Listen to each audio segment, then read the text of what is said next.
Halo semua, selamat bertemu kembali dengan Miss Tiurma dalam materi pembelajaran bahasa Indonesia dengan topik teks cerita sejarah. Nah, sebagai manusia kita pasti punya masa lalu. Masa lalu itu akan menjadi satu cerita yang bisa menjadi sejarah kehidupan kita masing-masing di masa kini dan masa yang akan datang. Nah, apapun yang kita manfaatkan sekarang ataupun kita gunakan sekarang, itu juga tentunya ada cerita sejarahnya. Jadi kalau misalnya sekarang kita menggunakan media sosial seperti Facebook, Instagram, tentunya ada nilai-nilai sejarah. Siapa orang-orang yang menciptakan aplikasi tersebut dan bagaimana aplikasi media sosial tersebut bisa tercipta. Nah, itu juga termasuk ke dalam cerita sejarah.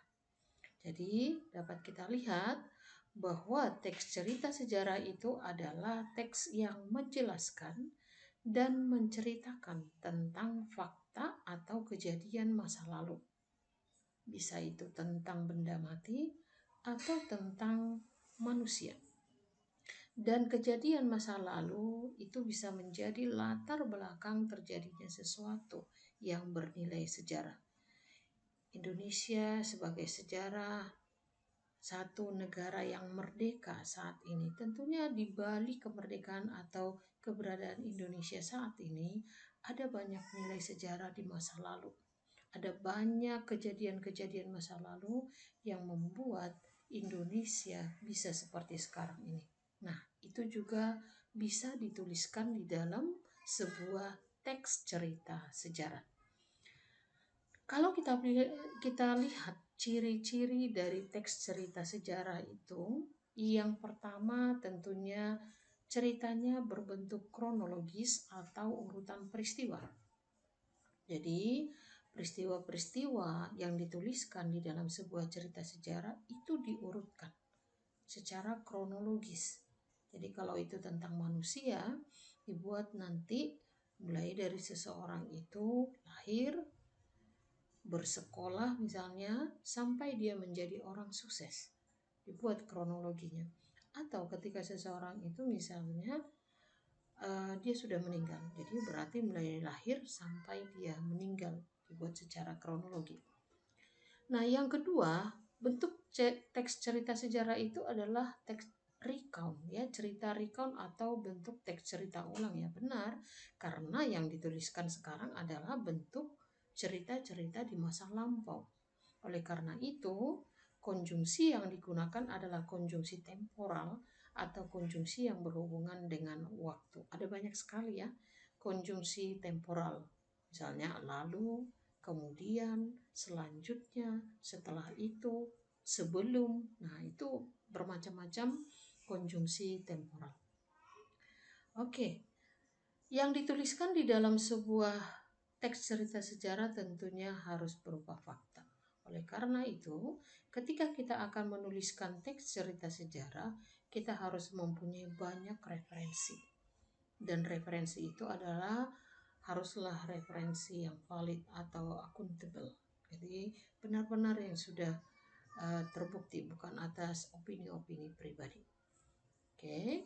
Kemudian kalau kita lihat struktur teks cerita sejarah itu ada 3 ya. Ini gampangnya pembukaan, isi, penutup seperti itu. Tetapi di dalam teks cerita sejarah dibuat dengan istilah orientasi, urutan peristiwa, dan reorientasi. Orientasi itu apa? Orientasi itu adalah bagian pengenalan atau pembuka dari teks cerita sejarah. Jadi kalau tadi saya sampaikan, misalnya media sosial Instagram, dikenali dulu, disampaikan dulu Instagram itu apa secara definisi.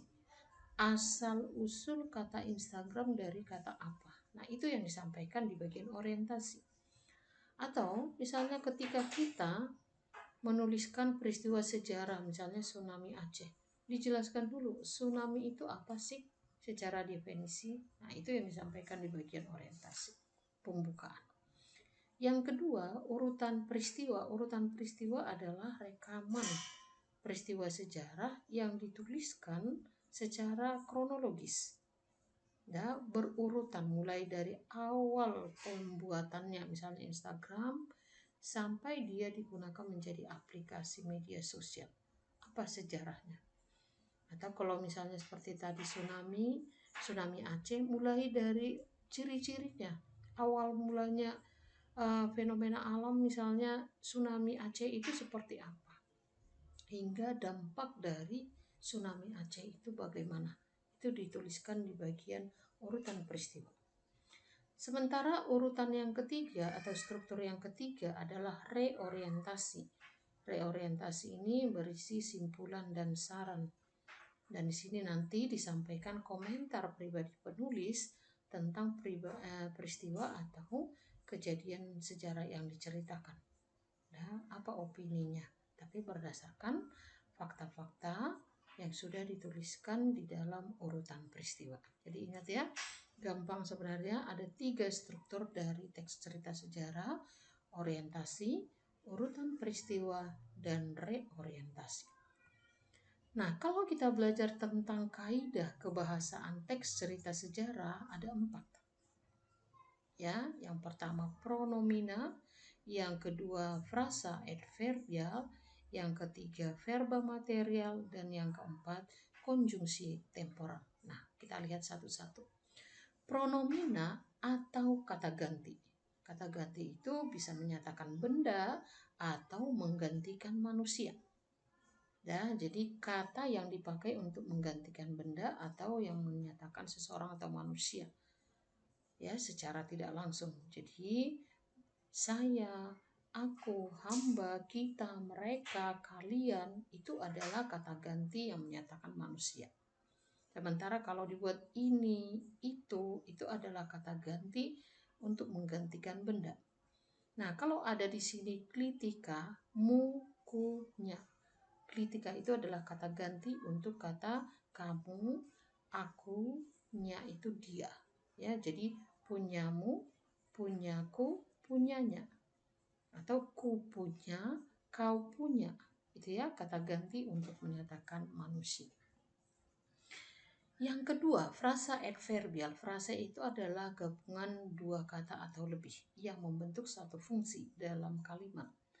Jadi frasa adverbial itu adalah kata yang menunjukkan kejadian atau peristiwa atau waktu atau juga tempat.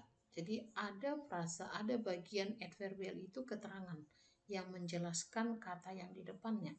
Agak besar, sangat cantik, sangat pintar, pintar sekali, bisa ya, gitu ya. Begitu kuat, dengan bangga. Jadi kata-kata agak, kurang, sangat, paling gitu, itu adalah adverbial, kata keterangan. Jadi menjelaskan kata yang di depannya, maka disebut dia frasa adverbial. Jadi minimal 2 kata ya. Oke, yang ketiga verba material.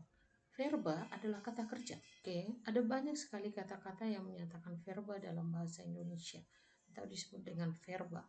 Verba material adalah kata yang menunjukkan perbuatan atau aktivitas fisik atau peristiwa.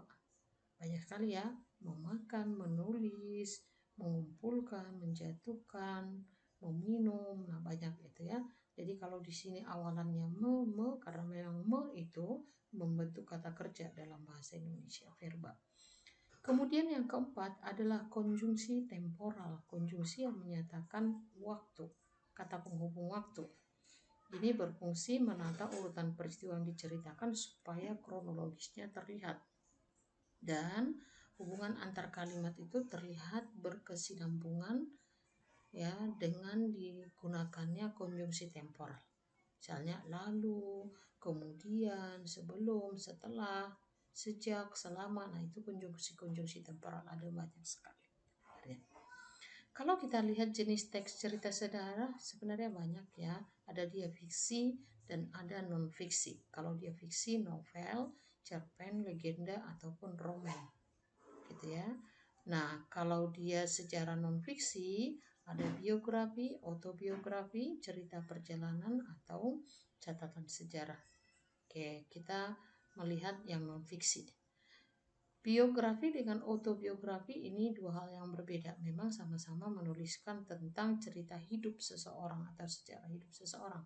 Hanya bedanya, kalau dia biografi, sejarah hidup seseorang dituliskan oleh orang lain.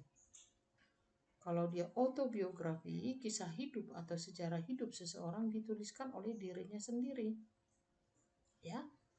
Sementara catatan perjalanan atau cerita perjalanan adalah teks yang menceritakan tentang perjalanan hidup seorang, tapi tidak terlampau luas begitu ya. Sementara catatan sejarah adalah teks yang menceritakan fakta atau kejadian masa lalu seseorang.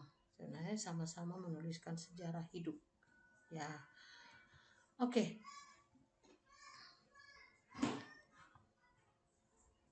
Jadi kalau kita lihat perbedaannya, mana yang fiksi dan non-fiksi, kalau dia sejarah fiksi, jalan cerita disusun fiktif berdasarkan dunia nyata.